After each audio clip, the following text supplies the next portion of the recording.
السلام علیکم ناظرین، آج میں اپنی دو مختصر کتابیں دعاؤں کی کتاب اور دین و دنیا کے حوالے سے گفتگو کروں گا۔ بنیادی طور پہ میں قرآن شریف کا کام 2003 سے شروع کیا اور میری پہلی قرآن کے اوپر کتاب 2005 میں آئی جو احکام قرآن تھی۔ تو ہمارے فیکٹری کے ایک ساتھی نے کہا کہ چونکہ ورکر ذہنی طور پہ اتنی اہم کتابیں نہیں پڑھ سکتے یا سمجھ سکتے ہیں تو اس کے لیے آپ آسان کتابچے بھی شائع کریں۔ تو ان کی فرمائش پہ پھر میں نے دین و دنیا اور پھر دعاؤں کی کتاب مرتب کی۔ دین و دنیا میں میں نے یہ کوشش کی کہ ہر وہ چیز جو انسان کو بنیادی طور پہ سہولت فراہم کرے، کیونکہ لوگ یہ چاہتے ہیں کہ ہماری پریشانی دور ہو، ہمیں رزق میں اضافہ ہو، یا خواتین میں بچیوں کی شادی کے مسئلے ہوتے ہیں اور اس طریقے سے بیماریوں کے مسائل، تو وہ تمام وظائف یا بزرگان دین کے ملفوظات دن سے ان پریشانیوں کا دور کرنے کے لیے اللہ سے مدد مانگی جائے، وہ چیزیں میں نے شامل کی۔ اس کے علاوہ علم اسماء الحسنہ کے تحت اللہ تعالیٰ کے نام اور ان کے فضائل بیان کیے تاکہ لوگ ان فضائل کے تحت ذکر کریں، اور اللہ کے ذکر سے مشکلات دور ہوتی ہیں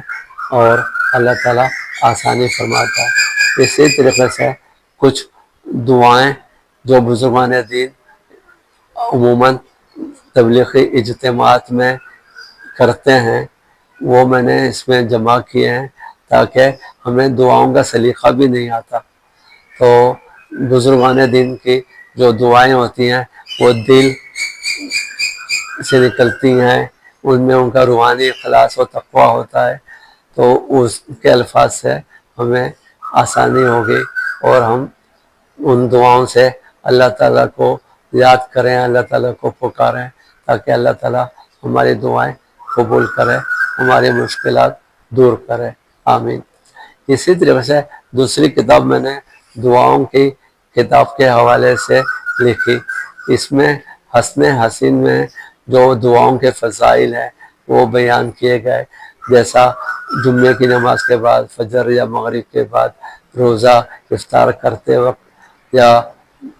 عیدین کی نماز میں دعا پڑھنے کی بڑی فضیلت ہے، یا جتنے بڑے اجتماعات ہوتے ہیں اس میں دعا مانگنی چاہیے، والدین کی بچوں کے لیے دعا، مسافر کی دعا، مظلوم کی دعا، ان سب کے حوالے سے میں نے گفتگو کی۔ اور اس کے بعد قرآن شریف میں جسے عام لفظوں میں ہم چہل ربنا کہتے ہیں، 40 دعائیں جو زیادہ تر انبیاء کرام کی ہیں، اس کو میں نے جمع کیا۔ عام چہل ربنا کے مقابلے میں اس میں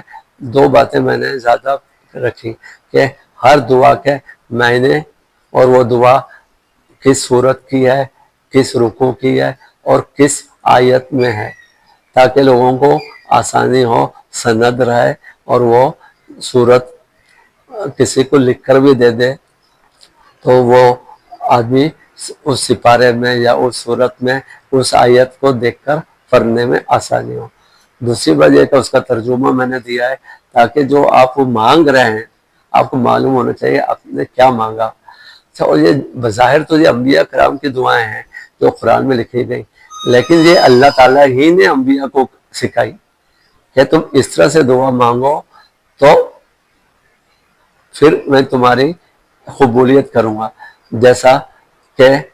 ربنا ظلمنا انفسنا وان لم تغفر لنا وترحمنا لنکونن من الخاسرین، یہ دعا حضرت آدم علیہ السلام کو اللہ تعالیٰ نے سکھائی، پھر اللہ تعالیٰ کی یہ دعا حضرت آدم نے